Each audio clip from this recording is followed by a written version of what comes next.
街はきらめくパッションフルウインクしてる every night クラスの中のパッションビート一口だけで fall in love. And welcome to the Red Leaf Retrocast. It's episode 92, the anime edition. Tori, Hickey, we're back to review another retro anime, Cat's Eye. Yay! Hooray! Good, great. Yay. I missed the cue. I'm sorry. I'm just sitting here like I'm shocked by the absolute lack of energy going in there. It's like, hey, another podcast. We're back, anime. Yay! We're watching Cat's Eye. It's like, okay, fantastic. Wait, he wants us to speak? Okay, all right, cool. You would think with the voice inflection after doing 92 of these fucking things, you guys would be on the mark for the cues. But not awkward pause for dramatization. Let's do it. That's right. Almost at 100. Look at that. We are. It's almost time for me to update that top list of the top shows of the podcast. I think you should do a worst list. I can do that. I can do that as a lead up, actually. Definitely do a worst list on Anime Top Scholar. How many subs are you up to there, Tori? Right now, we are currently sitting at 1,155. Excellent.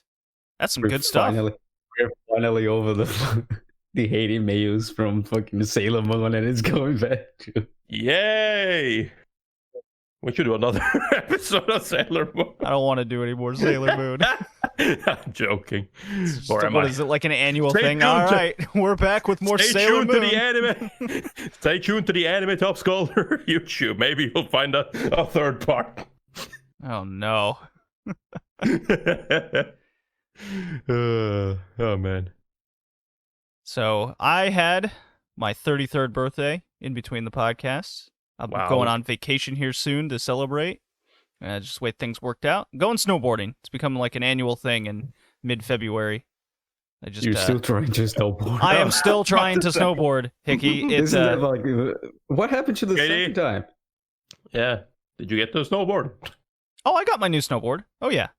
No, like you went with your mother, then rain, and you said, I'm going again. So is this the second time, or yes, the second time happened? Yes, this is the second time.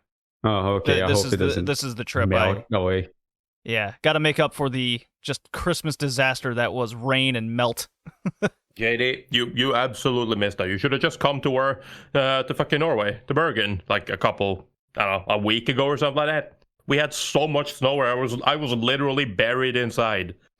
Well, the good news is it's been snowing quite a lot in the last couple of weeks here, so it definitely bodes well for the trip. Now, could it still be astronomically cold like it has been lately? Absolutely, it could be. But I think it's worth the risk of fun. I got myself some nice drinks for it. Got the minis. Got the been really into this new bourbon I found. It is called High Rye Pre-Prohibition Formula. I don't know what pre-prohibition formula means. Do they just add gasoline in it, like pre-1910s? I'm not sure.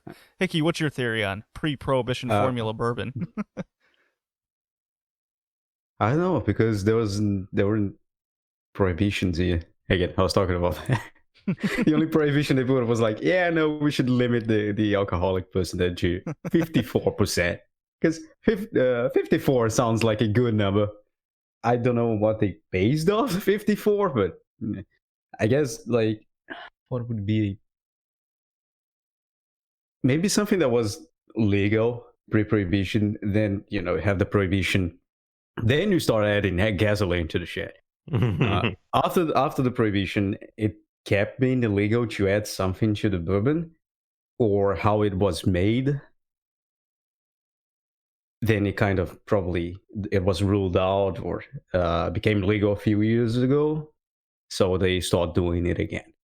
They were like, we need to do something with all this gas. Can be just something like sanitary wise, right? It's like, yeah, you shouldn't do that because it's not that good for you. Like there's some places. Alcohol isn't good for you. What is this news you're spouting for example, like I can give an example with milk. Like there are some states in Brazil that it is prohibited to sell unpasteurized milk. Mm-hmm. Okay. It's not the case here. You can sell unpasteurized milk, Ah. but there are other places where you cannot for sanitary reasons. Or because I guess people are not that smart or don't have enough education to understand the difference between pasteurized and unpasteurized milk. They would go to a supermarket in the countryside, they'll get unpasteurized milk and, I don't know, contract something. So, usually those places, they don't sell it. So it might be something like that. It was something that was unsanitary, but nowadays you can kind of have the freedom to choose to have a more unsanitary kind of formula. But I think that is something that only, I guess, reading the fucking label, JD, would help.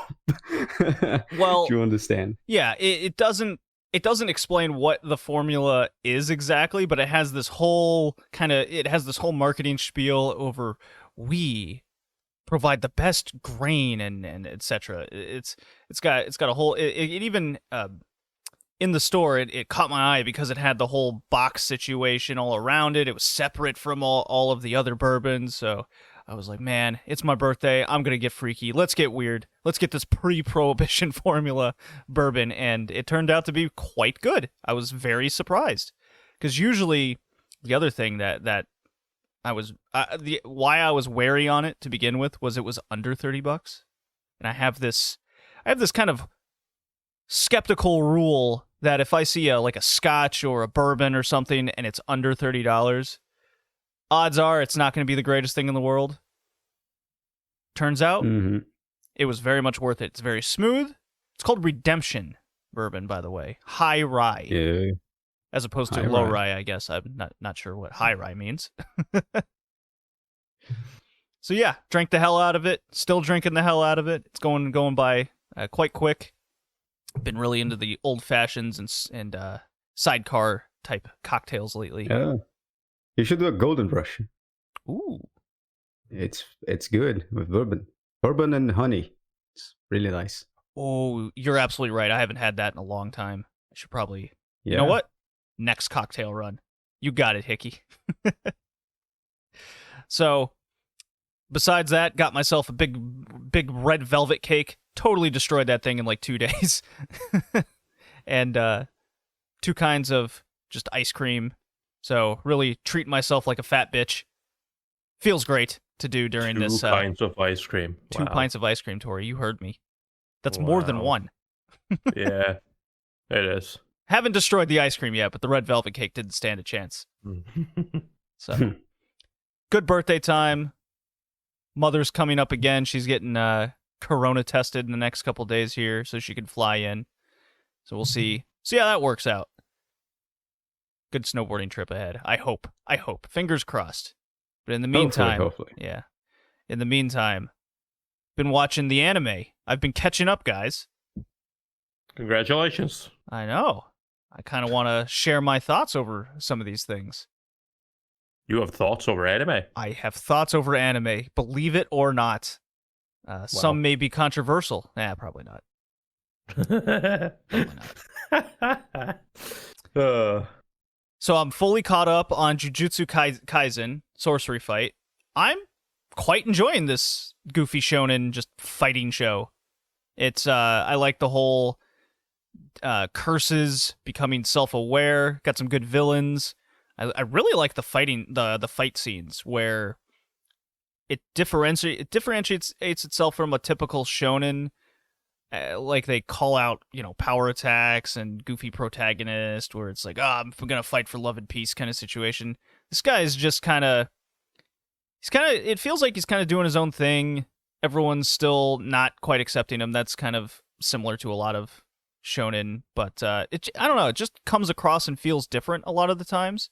And it's in the middle of kind of it's not technically a tournament arc, but it is kind of a sports festival fighting thing where they're all fighting against each other for a prize. So it's got everything you kind of want, I feel, if you're a shonen fighting fan.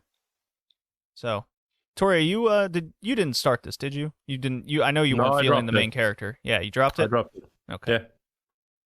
So, I haven't started Promised Neverland season 2. I'm kind of holding that off until I finish these other things.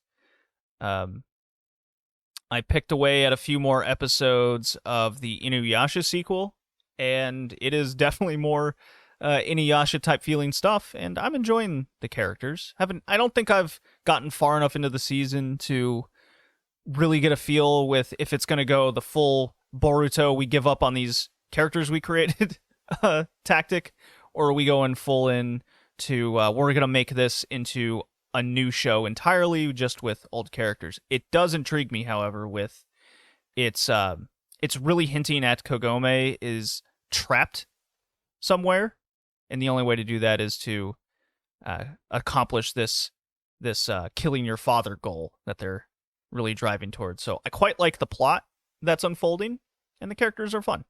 So look at me being positive, guys. I'm all positive on the anime right now. Disgusting. Fun. Disgusting being positive? How dare I? That's right. You want to hear some more positivity? Because Sure. I got one more.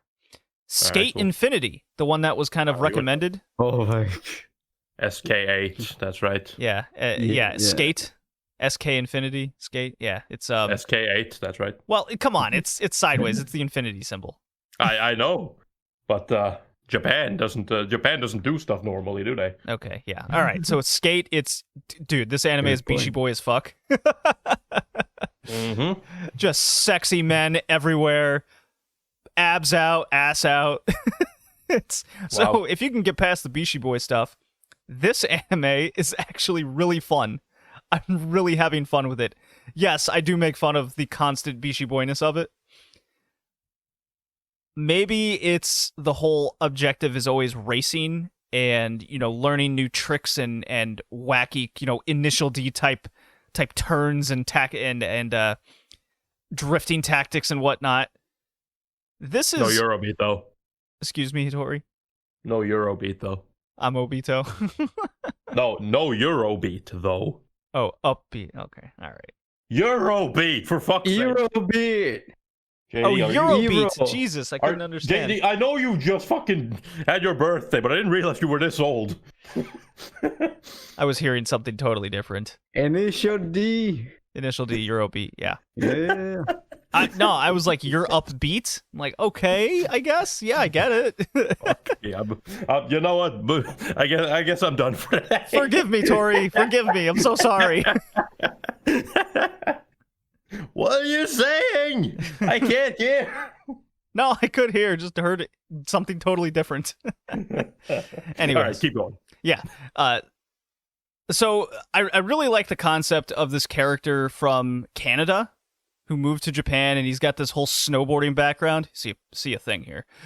And he can't snowboard in Japan, at least where he lives. So he comes across this underground initial D skateboarding race, and I'm gonna keep doing that. And he's like, man, if only I could skate. And it's just got this low-key comedy about him where they're trying to incorporate what makes a snowboard unique to a skateboard, and he's this just amazing snowboarder. So he's trying to learn the basics of skateboarding while incorporating what he already knows in snowboarding. And of course, all the other characters in the show are very all about trying to get up in this dude's butthole because it's Beastie Boy as fuck.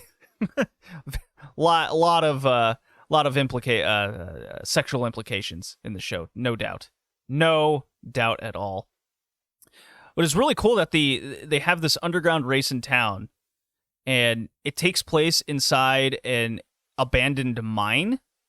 So and they also include the area outside of the mine as this regular downhill race course. So from as a geologist, I'm like, yeah, this is how a mine would be built. It would have all of these different twists and turns, and you would have leftovers from just the whole mining extraction and where they would put everything. And they've created this cool course out of the whole structure inside and out. So just from that perspective, it really makes a unique racing. How do I put it? just coursing tracks, and they're like, oh man, they call it S, which is quite cool. It's got wild S turns. Naturally, all the characters have special maneuvers and tricks to what makes them great. So I'm all about this show. Skate Infinity, SK Infinity, however you want to pronounce it. I'm just gonna call it SK Infinity. That's what I'm gonna do. So yeah, I'm all pumped up for some of these. Excuse me, Hickey? Tony Hawk the animation. It is very well animated. That is super shocking. Why? Isn't it isn't it Bones that does it? Or is it Mappa? It is. I think it's Mappa. It is Bones. So Bones Bones. being Bones. What is Mappa doing? No, it's Bones. No, I know. Doing Attack on Titan. Oh, that's true. Yeah. I haven't started Attack on Titan yet. Me neither, even though I said I would. Yeah. People in the Discord are really into it. That's for sure. I know. A lot of people are into it. I got so far as to listen to the new OP that people were like, oh man, the new OP is sick. And I watched it and I'm like, I kinda low-key hate this. Oh no, Tori, why are you being different? I know, that's pretty much my reaction. It's just so not my style of music. So it's like, oh man, this is no, I don't like this. It's different, it's weird and different, and I don't like it. I mean, none of us have watched it, but people have, of course, issues with the art being different because it's made by a different studio. But whatever. Yeah, and I fucking hate it. I've had many fucking gripes about this, about people's reactions to this. It's like fucking, oh, it looks bad now. It doesn't look bad now. Fucking remember, right? People worship goddamn Wit as if they were amazing. Remember Wit CG in Attack on Titan? Oh no, that was fucking horrid. And what's the big difference now? Well, the characters don't have the big black outlines anymore. Oh no, that's what we're focused on. What is the big difference now? Well, the animators have been well treated. That could probably the blackness of their souls aren't coming across on the pages anymore. Better treated, not well treated, better treated. at least being paid, not sleeping on the desks. I hope so. I believe. I don't know. I think, if I'm not mistaken, there's been some controversy surrounding Mappa recently on the production of Attack on Titan. So I guess the problem. I guess the problem is not the studio. Then I guess the problem is the producer of it. Could be. I don't know, but nah, it's a lot of it is just silly stuff. It's like, I've seen so many cyber. See, this is what it looks like here, and this is what it looks like in the manga. It's so bad in the anime. I look at them like, what is the difference other than the fact that it's literally colored in? Right. Okay, the outlines are a little bit different, but it's like, what the fuck are you? Okay, sure. Yeah. It doesn't have the same impact. Sure, of course not. Never does, right? The anime never has the same impact as the manga. Never. It can't. People working in anime obviously cannot draw. So yeah. So I've kind of developed this thing where I'm watching kind of 3 anime at a time. I finish them and then I pick up another 3. Whether they're I'm trying to stick with the seasonal stuff to really catch up on some shows. What do you mean? You're on a retro podcast. Well, I'm watching some retro stuff. I'm watching fucking Cat's Eye. Fucking love that show. Spoiler. Ooh. Fucking 75 episodes of just kick back and chill. Yeah. Yeah, so I'm just looking at kind of spring 21 outlook of what's going to happen here, and it looks like I can skip a lot of these on first look here. I mean, I guess it makes sense, especially because of how this season's turned out. It just seems like everything that of any interest came out this season, mostly sequels, but even some of the original ones that not original, but like Horimiya, for example, which is not original. There's been an OVA before, but that's pretty decent. Wonder Egg Priority is a lot of fun. I really need to get back on that. That first episode, it's the sort of... I haven't watched a good psychological thriller type show. Not so much thriller. I guess it's a little bit thrillery, but I haven't watched a good psychological show in such a long time. And I watched the first episode of Wonder Egg Priority, and Jesus fucking Christ, I love the mind-bendiness of that show. It's so... Yeah, I remember you mentioned that, I believe, in the last podcast. Yeah. I sure did. I hadn't watched it then, but my fucking god, it's so... People were really hyping it up, and I was like, fine, I'll give it a shot. Maybe it will be better than I assume it will be. Because, like, it's Cloverworks or A1, either or, I don't remember. Yeah, is it solely by Cloverworks? Do we know? I think so. I'm pretty sure it is. Interesting. But it looks fucking amazing. Holy shit. Such a good looking show. It's interesting because they're also doing Promised Neverland right now as well. Yeah. Like, well, again, remember, right? From them, well, actually, Cloverworks. I don't know. Maybe they do the same thing with Cloverworks as they did with A1, where it's like they have the in-house production. Well, Cloverworks has their in-house production, but they also mostly rely on like outsourcing, I would assume. Right. Okay. But yeah, no. But just that first episode of Wandering Paradise, I was fucking in when I watched it. I'm like, oh my god, yes. Hello, girl, fucking hatching from a goddamn egg. People getting murdered, suicide, fucking girl going insane talking to a fucking beetle.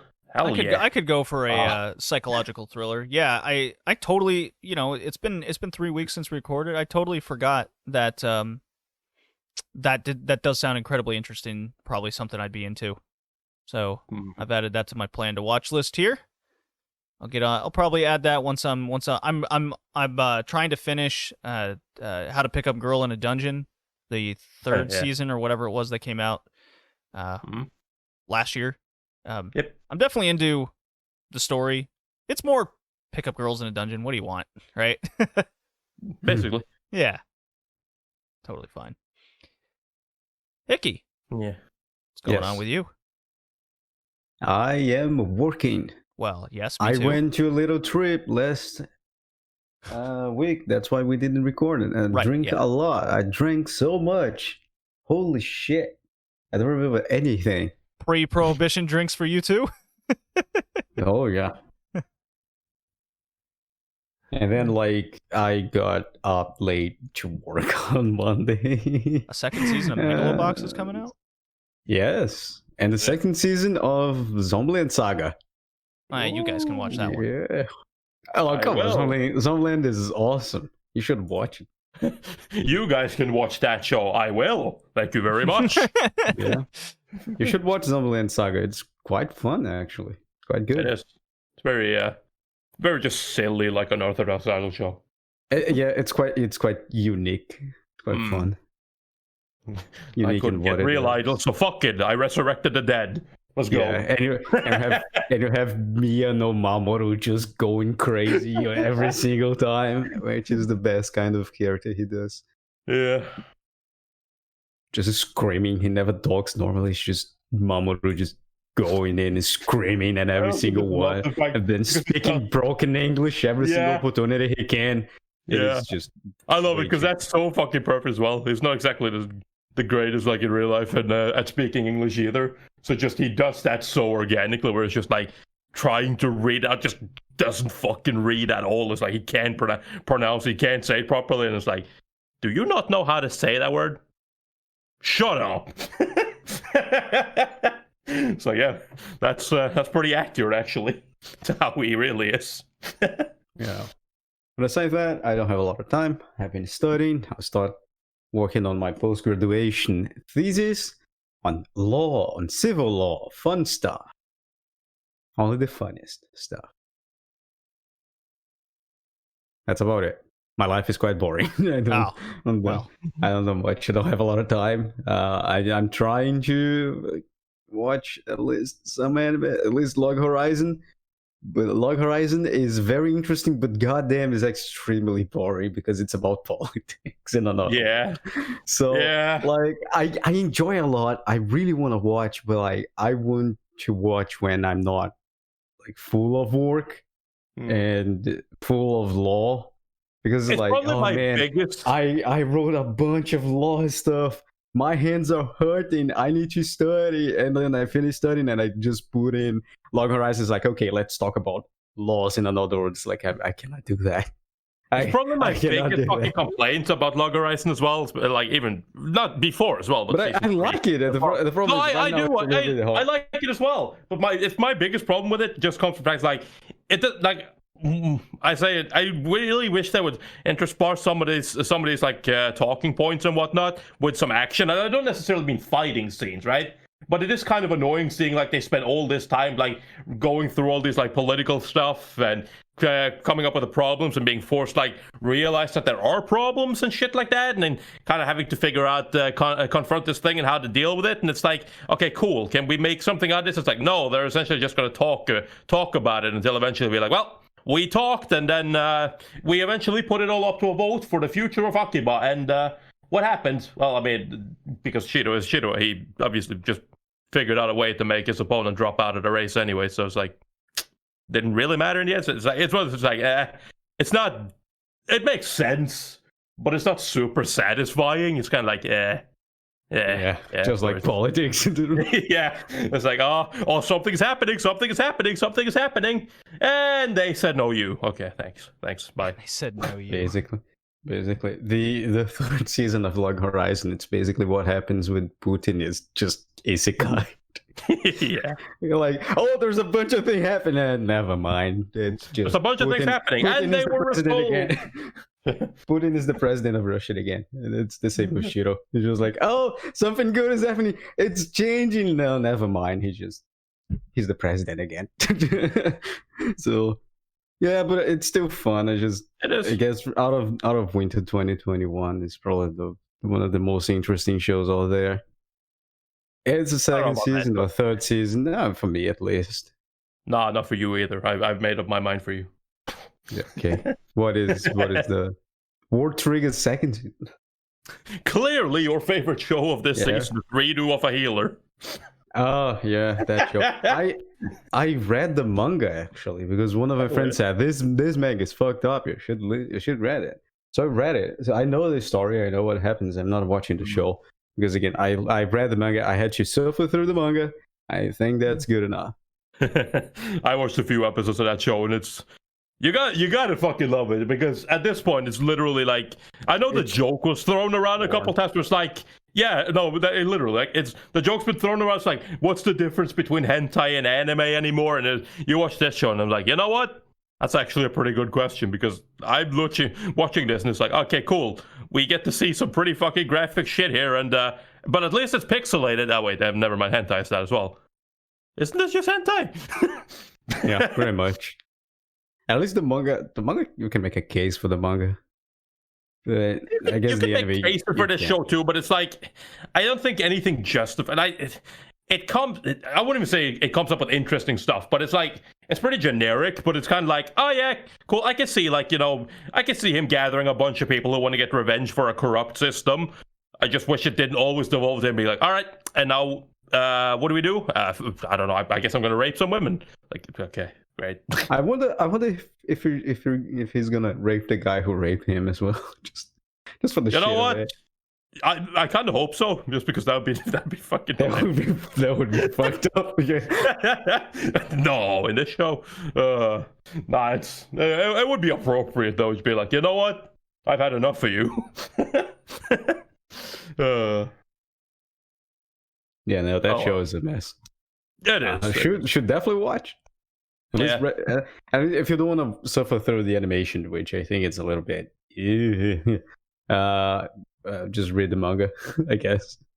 It's pretty standard. It's less, it's less of a suffering. Yeah, just some physics. They're in the wrong places. In an anime, no way, never. Yeah, just some movement, some I guess object physics are a little bit wanky. Water magic. It's a little bit, nah, it's one of those. Like, I understand why people are offended by it. I'm not gonna lie, I do find it a little bit funny, just for the simple fact that, like, it reminds me, like, it's one of those things. Like, when I first saw this, I saw some of the scenes, and then I just think back to us fucking reviewing like Violence Jack, and I'm like, it really puts into perspective. Like, you could not fucking get away with the things that Violence Jack does, for example, today. Like, people would lose their fucking mind. It's just like, the fucking orgy scenes. Yeah, and what the first OVA? Yeah. the one who literally just. Oh gets no, fucking, the like, you don't second even one where see it. the guy becomes a fucking demon after raping a bunch of people. And Yeah, that eating the fucking when the they're trying to fucking- escape. Yeah. You know, the one they're trying to I- escape, the one who stays behind, even though you don't see anything, you see the fucking aftermath of it. It's just like, man, that you couldn't show that to anyone. Yeah. The 80s were a different time. Yeah. Japan in the bubble. Bubble Yeah. Japan. The fun times before it came crashing down and yeah. 80s economics. A wacky place, even wackier now. What about late 90s economics? That was another era. Yeah, I guess. But the oil crisis probably, but yeah. Oh, that was in the 80s, yeah. Yeah. And again in the late Yeah. 2000s. Yeah. And again now. Yeah. Yep, Nah, it's fine now. It's a Not different really. kind of oil Okay. crisis. it is. Anyways.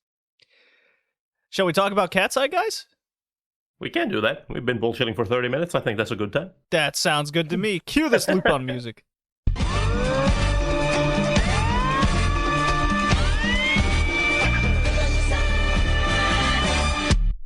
All right. I felt that was appropriate since Cat's Eye is basically female Lupin. Totally. So I got the summary here. First I'll say when it came out and everything. That's kind of important.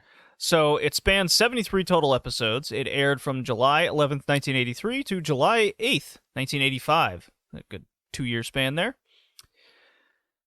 It is by Tokyo Movie Shinsha.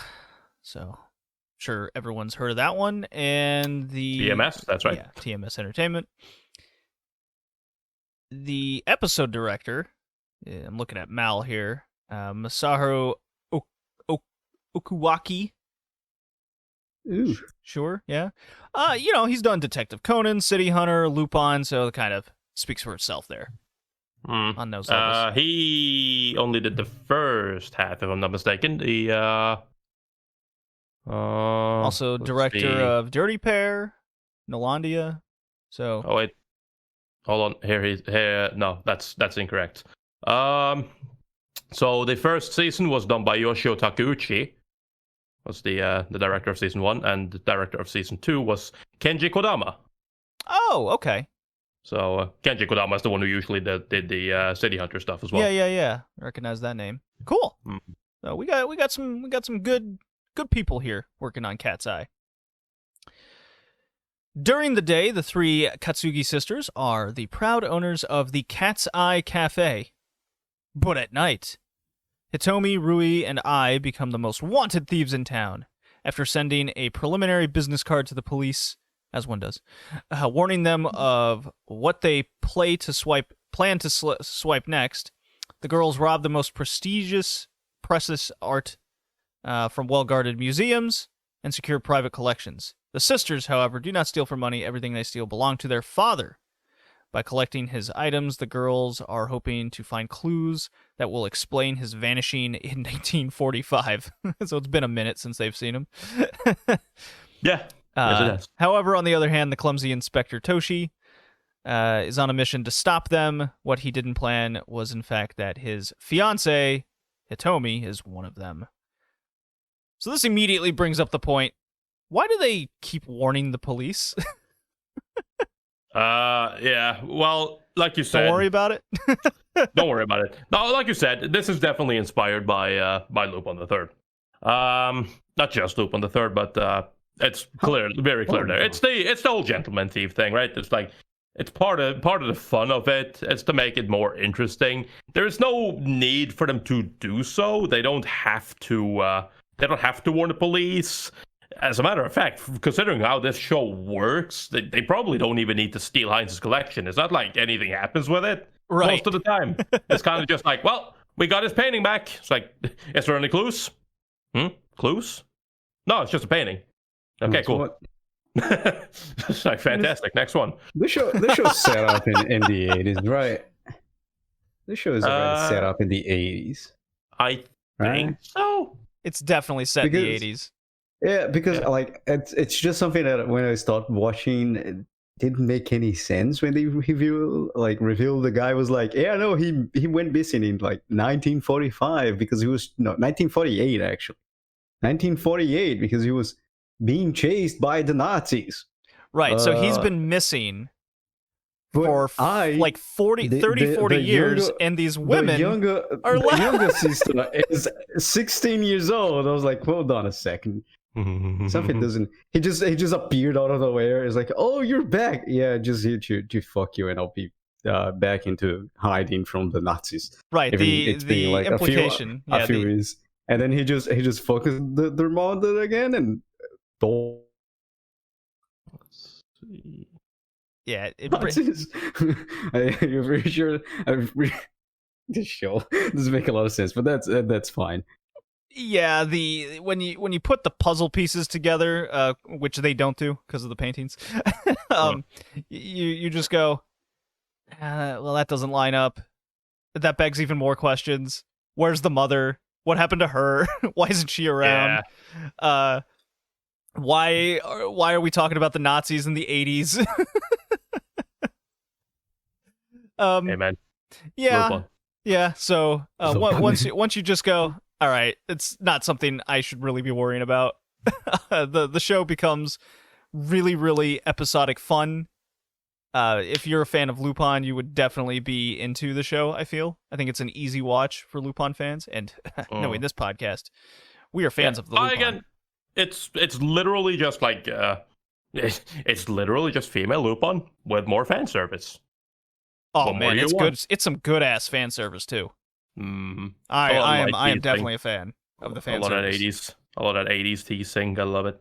It's also interesting to note because while this Cat's Eye was fairly popular, it eventually did get overshadowed a bit.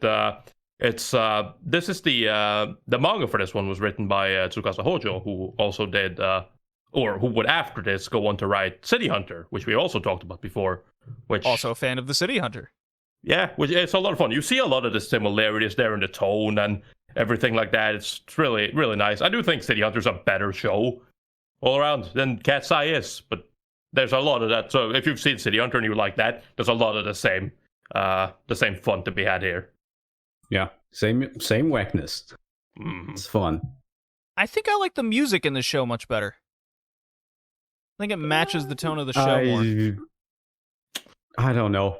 I honestly don't know. No, I guess it's equal. Honestly, okay. Both are good. Honestly, I cannot put like one above the other. There's some things I think you're going to be pretty tired of eventually, like the fucking the song they always play in the fucking cafe, like in a Cat's Eye cafe. Oh, sure, yeah. You're going to get real tired of that because they play that every single fucking time. I was kind of tuning that part out because I was always focused on kind of what they were talking about and Joshi coming in. They do tune it down whenever they talk, but it's like it does start. It's 73 episodes long. I just remember when I was watching that it took a while, but after a while I started to realize, and then it started to bother me. It's like the moment you pick up on it, it's kind of like, I really wish they would at least have like one other song they could interchange it with, and not the same one. Like another part of the same song. Yeah, variation in like instead of singing also loud, always the same kind of sample. You just shift the time a little bit forward and get another sample of the song. Yeah. Well, nowadays, like this is I guess an evolution of anime. I don't know if that was common on the 80s. Nowadays, you have that. You have the some ambient song, just like the cafe song. Right. In modern anime, you have a lot of variation in the same song. So when you get the soundtrack and you listen to a background song, it actually has 5-6 minutes, and every like 30 seconds. Like every 30 seconds, there's a huge variation on arrangements. So you can use different samples of the same 6 minutes, but also always add some variation and a new feeling to the same background music. I guess that wasn't something in the 80s because that happens a lot in 80s shows where you get a lot of the times the same music playing over and over and over again. And it starts, especially those long shows, it starts to get to you, just like Tori is saying. So I guess that's something more modern That's why we don't see on Cat's Eye. And someone had the same idea of Tori somewhere around the 90s. It's like, you know what? We should kind of extend the background music and put some variation into the arrangements and notes. Right. So you can use the same music and the same kind of occasion, but always have something new. I know, but it makes sense, right? Because most people wouldn't consider it a big deal, and understandably, it's not a big deal. It's not showbreaker or anything like that. It's just one of those things where, like, it's a little bit annoying that they didn't think about it, because, you know, it's not as annoying when you're working on the show, right? Because they're working on this over such a long time. It's like, they're like, whatever, just use the same song. It's fine. Like, it doesn't matter. And it's like, you listen to it back, it's back. You know what? I do agree. I'm getting kind of sick of this. So, for those wondering, Toshi is the main kind of cop character, and he's dating. Yeah, he's dating the, I guess, main girl out of the trio of sisters. Mm-hmm. Yeah, they are the protagonists. His role is quite enjoyable. He's the bumbling cop. He always tells the secrets of the police, whether he realizes it or not. He's sort of he's like just good enough at his job where they still want to keep him around. Hey man, he's tenacious. He doesn't give up. Oh yeah, he's a good cop. He's not very good at collecting evidence or shit like that. That is really bad at. Other than that, like, he's a very good cop, but like he just cannot stay shut up. It's like, look, we have this plan. Don't tell anyone. Okay, let me just tell my girlfriend. Yeah, I'll just tell her at the cafe. I love the bickering between him and his boss. Not even tall, like, not even tell her. Just like, let me just yell at a cafe on the police plane. The dude's got a lot of stress. Have you seen his boss he's got to deal with? This dude was fucking going insane at one point in the show. He's like literally seeing flies on the wall, and he's swatting them, running on the desk, and they're all just like, man, he's really stressed out. All right, moving on. Don't like it. It's funny. But I also like his bickering with his boss sometimes, because it's just like, it's one thing, right? You get introduced, you see it a lot. He gets yelled at by his boss a lot. It's like, literally, it's like first like, oh, I get yelled at by my boss all the time when he's telling him, and it's like, as the show keeps going, you start realizing, yeah, actually, he does get yelled at quite often. It's like every episode where he just gets like fucking sassy when he's not really thinking about it, and he just starts speaking back to his boss, and they start bickering back and forth, and then it's like, eventually his boss loses his fucking cool with him and starts yelling at him. It's like, oh shit, I said that out loud. Oh, sorry. Toshio's fucking, he's a delightful character. He's silly and fun. Yeah, and he's got a good heart, so he's very lovable, easy. I think his big standout moment, guys, was when another inspector comes into the force called Asatani, and she's, the smart bronze and brains woman character. The only one who's able to put two and two together. Right, but luckily there's an episode where they quite ingeniously fool her, which begs the question, why is I super, like, technically smart? Like, what? Yeah. I'd like to just see her grades in school, and she's just kind of dicking around. She's like, yeah, I'm an excellent mechanical designer. I can make literal robots and fly helicopters and shit. But yeah, this math test, this is very important. Yeah, no. So but even the fucking episode, like, where they fool Asatani into, because she is them. Her essential plan is to trap them. They try that a few times in the anime. They try to trap them in the cafe. Like, you can't be at the place at this, like, doing your heist at the same time if you're here. Right. There's no way. And then it's like, well, she's still here. Well, that means your sisters are in on it. That means that they should be here, and their sisters are there. It's like, they're not actually. It's the fucking robots that I designed. But it's like, I do like that. Even then, even after that, it's not like Asatani just goes, oh, I guess I was wrong. I mean, she does say that. But as you keep watching, Star Wars says she still doesn't let go of that possibility. She always keeps in mind, like, there is a chance they fooled me. There is a chance that they just fooled me. I'm not clearing them yet. They're not clear. Not totally dumb. So that runs into my original kind of part where Toshi gets one of his biggest shining moments to me was Asatani so there's like a terrorist in a building. And of course, he might blow himself up in front of a painting that Cat's Eye wants to preserve, because it might hold a clue that they won't look into. So the terrorist wants Asatani because she's a woman. So remember, 80s women are weak. Yeah, so that's a thing in the show that they hit on a lot. But anyways, the point is he wants the woman to come in, and so Toshi cross-dresses and takes her place. So there's a really funny moment where even the cops are going, "Woohoo! Look at Toshi's ass and legs. He fills that out well." And even the director looks at him. He goes, "I don't care. He's so hot."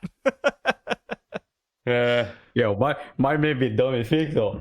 Guy was rocking that skirt. I'm gonna lie, it's very good. I love how he put on the high heels. He really committed to it.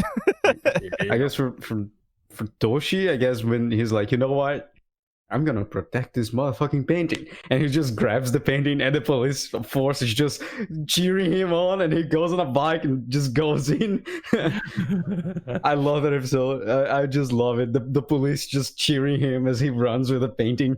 It's like, go, you are the boss, yeah. And then you have, I guess, one of the most dumb things. He actually captures one of the cat's eye, but he goes blind by the shock. He's like, the shock of the fall in a well. Yeah. He has these moments though. It's like Zenigata just in Lupin. Like my girlfriend, but yeah. Well, no, she didn't talk to him. She wrote on his hand. Yeah. So they could communicate. But anyways, he just like Zenigata with Lupin. There's a sort of romance between the two, like the spirit of the chase, the respect of the thief situation. So Toshi and Cat's Eye just have this innate connection, and he realizes that, and he knows that they're good people, I guess, but he still wants to catch them because, well, they're stealing shit. Yeah, they're criminals. Yeah, I guess one of the Zenigata kind of moments, Lupin Zenigata moments, is when like, oh, the spending is in this room and no one can enter, right? There's only one entrance, and Toshi just goes like, there's a ventilation port there. It's like, no one will pass that. No human can pass through that place. It's like, yeah, but I guess, and then they just use the little planes, the RC planes. Yeah, Just still, RC. I was like, that is a Lupin Zenigata kind of moment where he's just like, no, there's still the possibility that they will use that shit. Yep. It's like, no, they won't. Or when go on, Tori. Because one of the things I want to touch on, because I do think that's important what Hickey touched on there, the going blind. Probably the biggest glaring flaw of this show is that it does have a couple moments like that where it's he is face to face with Cat's Eye, and then plot armor happens, something dumb happens that makes him not remember. Sometimes they actually make a thing out of it. But one of the things that I find cool, and you guys will not have experienced this properly just yet, but one of the things that I do find it's pretty cool is as the longer this show goes on, Toshio actually also starts suspecting the possibility, because of all these combined incidents, where he starts to realize that Cat's Eye is more and more similar to Hitomi. He starts to kind of start doubting it. He doesn't want to believe it. He wants to be able to clear her, right? But because of his police work, because he's actually putting in a lot of work into this situation, he's realizing more and more that he can't clear her as a fucking innocent person. And it's frustrating. It's really frustrating. And the same thing goes, they show that from Hitomi's side as well. The kind of annoyance that she has to deal with, having to kind of, preparing, because he proposes to her and everything, right? So having to prepare for like the potential of getting married to this guy while simultaneously essentially having the entire start of your relationship just be a one big lie after another. So it's like, that's one of those things that they start touching on a lot later, how that whole thing is actually impacting their relationship, which I think is really cool. Which they sadly doesn't finish exploring in the anime, but Yeah, it kind of has that same feel as Lupin and Fujiko to an extent. Obviously not as more mature than that, I would say, but yeah. Yeah. It's a little more mature than the chase, if you will. But there's even a moment where Hitomi kind of has that realization during that episode. No, it happens, but where she become wants him. She likes the chase, the romanticizing of the chase rather than the actual goal line situation. She also has some moments where she starts getting jealous of herself because she doesn't like the idea that she knows that kind of Toshio was getting into the idea of chasing after this girl as Cat's Eye. And she doesn't particularly like the fact that he's after another girl, even though it's technically not another girl. Right. he's actually fallen in love with her again. Yeah. It's like, so can You're you be cheating jealous of on me yourself? with me. Can you be jealous of yourself? I guess you can.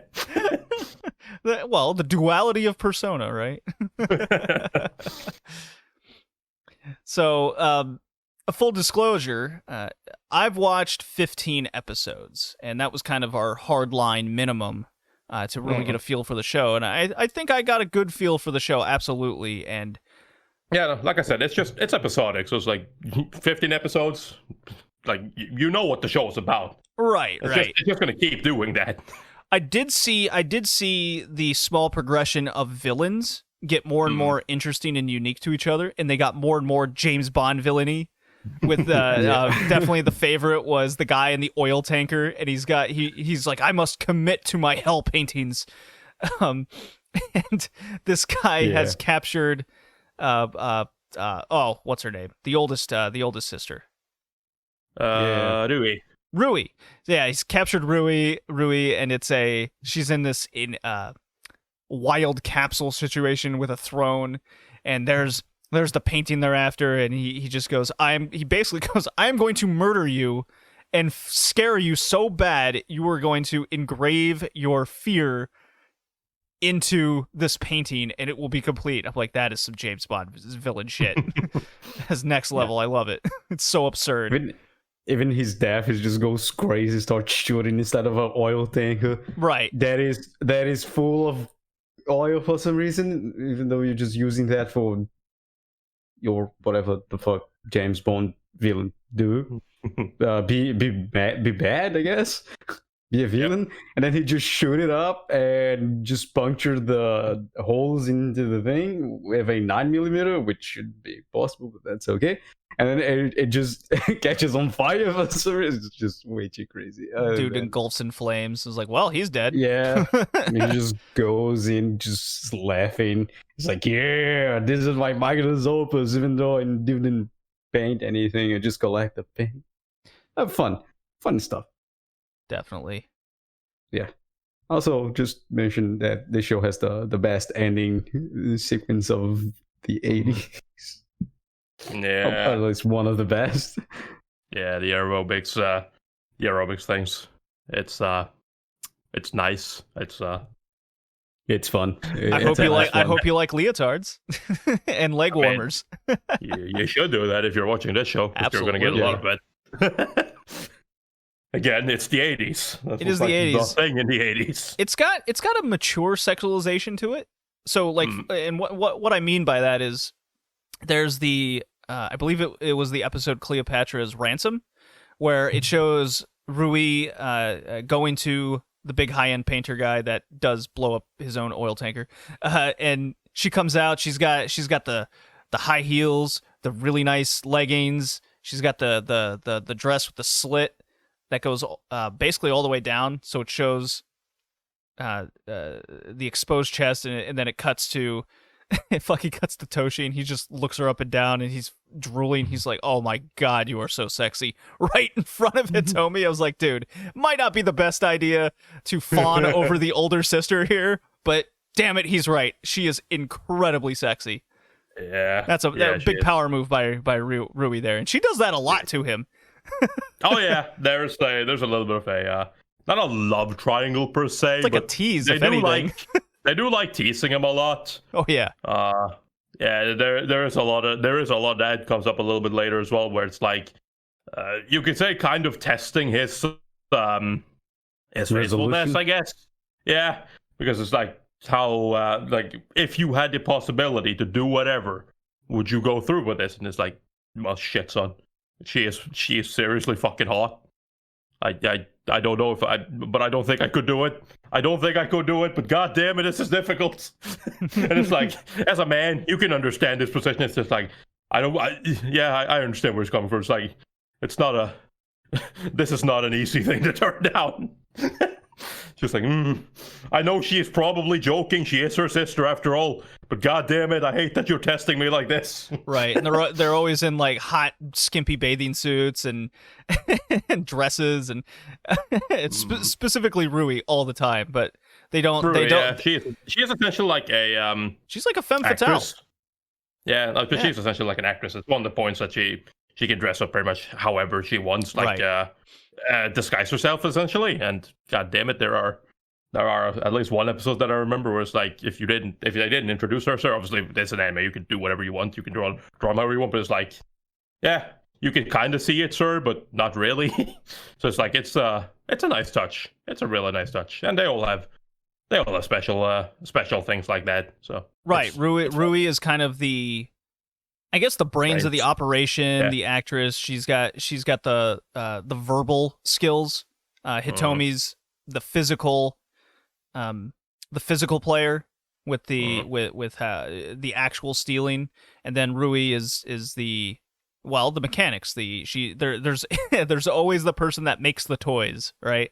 That's right. You gotta have it. For some reason, that position should go to the youngest, but you know what? That's fine. Maybe you can answer this. Are there future episodes? Because this is what I was kind of thinking about.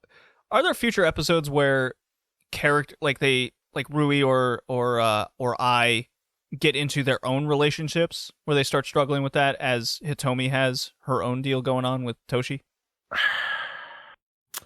Or do they keep all that separate and don't really dive into big character arcs like that? So basically, what happens, right? There is one of the things that is important to remember is that they are not the main character, or they are main characters, but Hitomi and Toshi was the protagonist. Their relationship is essentially what matters.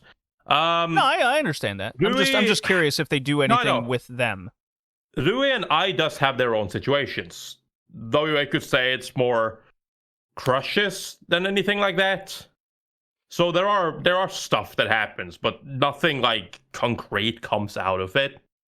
You could say there is one, I know with Rui, there is the episode, I don't remember which episode it is. It's with a painter, where they kind of have a moment where he kind of captures her heart a little bit, but it starts and ends there. And then, you know, I being the high school girl, she has her typical high school stuff, boys she likes, yada yada, things like that. So it's like they have their own character dynamics, but it's not as involved or as prevalent as the relationship between Hitomi and Toshio. Okay. Yeah, no, like character interactions are just like character relationships and all of that is something that Tsukasa Hojo is pretty good at in general, both in Cat's Eye and in City Hunter. The chemistry between characters is really good. Okay.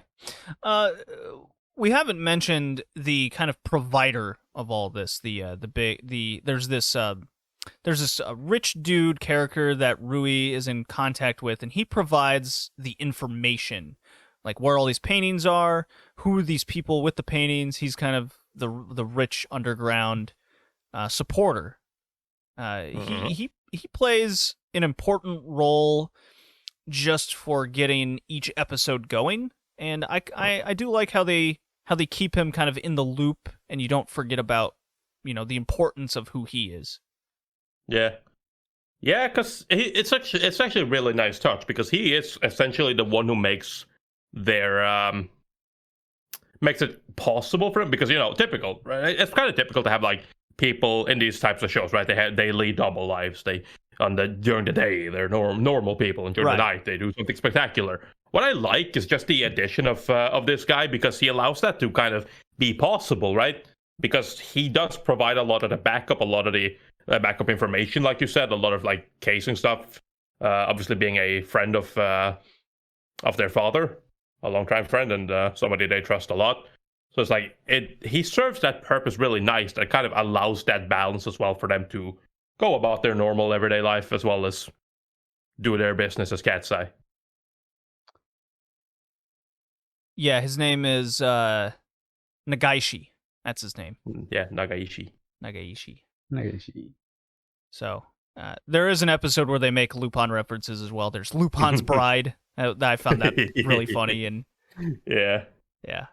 I mean, again, like you said, it's kind of typical of a lot of these shows, but it's not like they're trying to hide the inspiration here. Right. Nor should they. Pretty front and center. Embrace that shit. Yeah. Like, literally, the idea here, like, pretty much the idea of Cat's Eye is just like, so you like Lupin, right? Lupin's really fun. But didn't you ever just sit down and watch Lupin and thought, what if they were all women? Like really hot women. And using leotards. And more leotards from the 80s and gonna have the shoulders shoulders exposed. That's some hot shit there. Shoulders. Hell yeah. And what am I forgetting? Oh, I always found myself questioning. All right, so they're really afraid of their identities exposed, but yet to the villains, they're not. Toshi, they are obviously for that reason, but they never wear masks. No. They don't have the Detective Conan, Kaito, crazy tuxedo mask situation. They don't even bother. It's just, I'm gonna have my back to him and he's gonna be like, I can't see her face, that body, oh, it's so sexy. It reminds me of nobody though, because I think it's kind of funny, right? Because there's the difference between Cat's Eye the thief, that is very easily recognizable by their leotard, right? Right, and then it's the Cat's Eye, not in leotard, out and about, because they do have moments where not necessarily disguised that way, but where they're like sort of covering their face, which is a little bit funny, right? So it's like they do have that like hiding their identity, but it's not when they're posing as Cat's Eye. It's just kind of when they're posing as, themselves, but don't want to be discovered as themselves. Which is one episode in particular, I remember the awkward moment where Hitomi is to again, they're at this party, they're trying to steal something. I don't remember exactly what they were stealing, but it's just like then Toshio comes in and Toshio ends up being put together to dance, and she's like, shit, fuck. He can't know that I'm here. Right. So they have a little bit of that, but it's like, as Cat's Eye, they don't really care that much. It's weird, but again, it's part of the charm. They try to hide there is one time where that is different, but that was to trick Toshio into misremembering something. I'm not going to talk more about what exactly that is, but so they do have shit like that comes up whenever it's necessary. But for the most part, it's like at best they'll maybe wear like, I don't know, some glasses or something like that. It's like, it's not sunglasses at night and stuff like that, because you got to be cool. It's never really more than that. Well, the other part where this anime has a lot of charm is just is Cat's Eye's interaction with the key villains of the episode. So I'll use an example of going after, what was the painting called? It's like Deadly Lady or something, and they're in a casino, and Rui, this is where she comes into play, where she's all of a sudden this expert gambler. Her skill level is, the verbal and confidence, the actress, as you put it, Tori. And how whatever the situation might be, they utilize whichever character is strongest in that situation to really show them off, and you really get, at least in my case, I got really connected with seeing them succeed in the heist. And I feel that's really important for a show like this. Yeah, exactly. And the opposite is true as well. When they want to emphasize the difficulty of something, they take away whoever's best at doing whatever they need doing. Right? It's like, shit, somebody else has to do that thing now, even though they're not necessarily the best suited for this role. So it's a nice dynamic, right? Because it allows you to focus. Like, it's the nice thing about just having figured out what having it defined what everybody's strengths and weaknesses are, because it allows you to create situations like that more easily. Just, okay, this is more difficult now because we need somebody who is really athletic and really physically, like really good physically and can fight. Well, shit, Hitomi isn't here. It's gonna have to be Aiden because she is the second best. But she is pretty agile, but other than that, she's not exactly super suited for these things. So it gives a nice little added thing just to both show off characters, but also make heists more difficult. Yeah, I can't really poke a lot of holes in this besides that, the main plot point. So the plot holes that are there are pretty big, but it's not a lot of them. it doesn't like once you just go, don't worry about it. That's been my phrase I've been spouting a lot lately, is the don't worry about it factor. Because as soon as you just say that, then you just take the show at face value. There's no real need to dive deeper than that. Would it be an even better show if it did have a stronger plot and maybe at least some story progression to that? Each painting gives them a clue that they go further and further. Yes, absolutely. That is undoubtedly what the show is missing to really put it over the edge to that, that 9, 10 out of 10 type show. But for me, with that missing, it's still that 7, 8 out of 10 show to me. And that's what I'm going to score it as. Oh, we're at the scoring order. Okay. Well, that's where I'm at right now. I mean, unless you guys got a lot more to add, feel free. Nah, I don't know. No, not really. Yeah. Let's see if there's anything I can. Aside the wacky technology, I guess, sometimes don't make a lot of sense. Usually that's yeah. Like I cannot. There's not a lot of emotion with this show. You can't You can't suspend your disbelief that the 18-year-old can make a fully animatronic robot in the 1980s. Come on, Hickey. Yeah. I guess you can get the suspension of disbelief of this is the 80s. The 80s were a magical time. Especially I like Japan. that answer. So I guess that's the suspension of disbelief, but it's not the suspension of disbelief of Cat's Eyes, the suspension of disbelief in reality. Because in reality, a lot of time people go, the 80s were a magical time. Look at all those tapes of aerobics exercises of people in leotards, and everyone is smiling and have bags for some reason. Anyway. There were magical times with a few genocides in Europe. Aside that, what? You just gotta throw a genocide reference in there. I don't know what you're talking about. It's a fun show, I guess. Oh my god. Yeah, it's a fun show. 80s were magical times, except that whole genocide thing that was Hey, look, man. It was hard, okay? It was a little bit hard. The music's fun, except it's a little bit repetitive, as Tori said. The animation is good. In the 80s, it's quite good. Yeah. At least the first 15 episodes. This show is 73 episodes long, so might go to shit and middle forward, but I guess Tori is best suited to talk about that. Funny thing is, they changed art style when they changed director at around episode 37. Okay. Things look quite different. But honestly, when they change, when the staff changes, I should say, not just the director. When the staff changes, it starts looking a lot more like City Hunter. And cool. I like that. Yeah, a lot of features starts getting more defined and shit like that. I'm still kind of undecided on which style I like more, because it's like I see benefits and drawbacks to both of them. So it's like I'm a little bit torn. Some things get worse, some things get better. So it's like, I can make a case for both of them, but it was a little bit odd to get used to, because you've watched like 37 episodes of one style, and then it's like suddenly everything has changed. And it's like, okay. Yeah, more defined, and a lot of more facial features appeared now, and people had chins. That's weird. They did. They had more fucking natural skin tones and shit like that. What the fuck happened?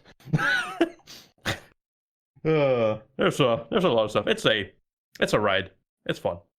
It's definitely a fun show. I've obviously seen all 73 episodes because I'm a big fan of Lupin, so you must believe that I enjoyed this. Because I've seen all 73 you made episodes, a video on it as well. I also did make a video on it. But because I've seen all of the show, I definitely disagree with JD that it is in the 7 to 8 potential range. Do you? Maybe I'm just in a really good mood after watching it. It's possible. No, like I said, it's fun. It's definitely fun. But you will start to see the flaws, kind of the plot holes, whatnot, as it goes on. A lot more, Up, and then Yeah, and stuff doesn't get resolved. Like I said, it doesn't have an ending, so there is no like end point. The end point is literally them just performing a play. That's the final episode. Okay. For no fucking reason. So that's fun. And then the fucking like irony of just we're gonna want to have Rui and Hitomi to perform the role of the three cat's eye. It's like, of course you do. And it's a play set up by the police, and it's all about having Toshio arrest Cat's Eye because and then to realize the truth that his longtime girlfriend is actually the thief, and it's just like, yeah, we get it. We understand. It's a fun enough episode in of itself, but it's a little bit lackluster as a final episode. It's kind of like, that's it. So the manga goes further. There's more stuff to be had there if you are interested in that. They actually they explore that relationship a lot more. They explore the what happens later because there are more developments to be had. There is no resolution to Heinz, if I'm not mistaken. I'm pretty sure they never actually go anywhere with that, which is a little bit disappointing because it kind of feels like kind of being hinted at as the main thing, to kind of just have it essentially be put as like, I mean, it's not like it's that big a deal. It's like they were just trying to see if they could find him. It's not like they needed to find him or know what happened to him. It's like, okay, I guess they never really liked their father after all. So there's a little bit of that, but there are things that I would have liked to see them end. There are things that I would have liked to see them explore more. There are things that I would have liked to see not get interrupted with comedy, because, like I said, one of the things that I like is the relationship between Toshio and Hitomi. And I do like that they start getting more serious about that and exploring that a lot more seriously. But they do still suffer a lot from that, like since it is still a shonen manga, right? Based on a shonen manga, they do still have that, like, when stuff starts to get too serious and too adult, they break it up with some piece of comedy or something silly happening, some slapstick comedy or something, just to make sure that, it's things like that. Why your teenage readers. Yeah, it's things like that, again, why it's keeping it from reaching that next echelon for me. No doubt. So, but I don't disagree with that. I mean, it's kind of a prelude to City Hunter.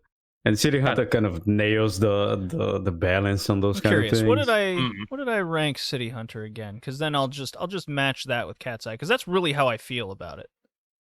I will say 8. Wow, you guys really like that. I'm glad. I gave City Hunter an 8, so yeah, Cat's Eye also an 8. I don't see any real difference in the two shows and how much I enjoyed it and what they brought. Well, I'll give the first 15 episodes a 7. But I can see, first of all, it doesn't end. Right. And I can see every single thing that I experience in the 15 episodes, those 15 episodes, and said, you know what? That I don't like, but it's okay because I'm only watching 15 episodes. I can see them piling up really badly after 30 episodes. Yep. I cannot even imagine after like 73. That is a good preference to make. I'll probably finish the show, but I'll give it a 4-ish. Damn, it's like this show is not bad, but I was like, it got to the point where I was like, I don't know. As of right now, the style changed at episode 37, so that might kind of refresh every single thing. The animation probably changed as well. The music kind of has a little bit more variation after episode 37 because you're changing all the staff. So music designer, music producer, music director, the director, art director, animators, everything is changing. So it might bump up again to 5, 6, but I can see it is still binding up because this show has fundamental problems that on 15 episodes it's okay. It's the 80s. It were a magical time. I understand what you're saying, 37, okay. All right. 50, and 73. So I'll stay at 7. It is a good 15 episodes to get a feel of it. But I would probably finish the show in the span of 2 years. Yeah, that's probably the best. So I do agree with what Hickey's saying here. I was, let's say, roughly 50, 60 episodes in was when I was really starting to feel the fatigue of this show. It definitely runs its course. So obviously, I think I probably held out a lot longer than a lot of people would, just because I'm such a big fan of the Lupin formula anyways. So it's like, I don't necessarily mind it being repetitive, but it does get to a point where it's like, okay, I get it. I understand. I'd like to see some progression now because we're getting near the end, and I don't feel we have progressed anything yet. And that's a bit worrying. But at the end of the day, I still had a good time. I ended up giving the show a 6 because I do think it's a fine show. Like I said, I think City Hunter is better. I still want to watch more City Hunter, obviously, but as of what I've seen of City Hunter so far, I think City Hunter is just better because I think Hojo learned a lot from Cat's Eye on things he could do better, things that required, more thought put into it beforehand, and maybe not as many, you can have pointless stuff for the sake of having them there, but not to the point where it starts affecting the story too much. And I feel like that's a little bit less prevalent in City Hunter, at least so far, than it has been in Cat's Eye. So I do think generally he came out of Cat's Eye stronger, and it makes sense. You could say that in Cat's Eye. Cat's Eye did pretty well as the manga when it was running in Shonen Jump, but City Hunter outsold it by quite a lot later on. So it's it's not quite on the same level, at least in terms of popularity. So and I do think generally City Hunter is better, but still, Cat's Eye is a absolutely fine show, a 6 out of 10. If it would have been shorter or had more of a point, I would agree with JD. I would have put it in the 7-8 8 category. And if it would have gotten rid of those kind of, not super big deal, but those plot holes from the beginning, or from the start of the show particularly, I could have even seen myself giving it a 9. Because it is a fun ride. It's a really fun ride. I'm glad this show exists. Yeah, it sounds like we all enjoyed it. We all have the same points. Just the level of enjoyment or what's missing is the key factor. What's bringing us down. And I think that's okay. We all have that same range of opinion there about the show. Unfortunately, the show is not really available in Blu-ray or DVD form. You can head to eBay and spend the $300, but as much as I like Cat's Eye, it's not that good. No, it's always difficult. It's the same thing. We get that with a lot of shows. The same thing. Looking for wanted to see if I could find a copy of what was it, Attack Number 1 when we were reviewing that. Yeah. But it was the same thing there. It's like you can get it if you're willing to spend I don't know, $1,900 on it, and it's yeah, much like Legend of Galactic Heroes, the original. It's just shit. It's just I don't think, even if I did like the show a whole hell of a lot, I just don't really see myself spending that sort of money. Yeah, I got Cat's Eye joins the list with City Hunter and Galaxy Express, and hopefully one day I'll just splurge some extra dough and it was at one point released add by to the collection. Yeah, it was at one point released by Nozomi, so maybe we'll get lucky. Maybe they'll pick it up again at some point. Who knows? But at the very least, the whole show's available on Crunchyroll, so you can just pop it on there. What? For you? Well, for me, get yourself a nice little VPN. It's available for everyone if you just want it. Right. So. Okay. Our next episode is reviewing Gankutsuo, something that's been on my plan to watch list for many years at this point, and I'm already a few episodes in, and I am all in on this show, so I can't wait to talk about that in a couple weeks. Guys, this was episode 92, Retrocast. See you next time. Peace. Goodbye.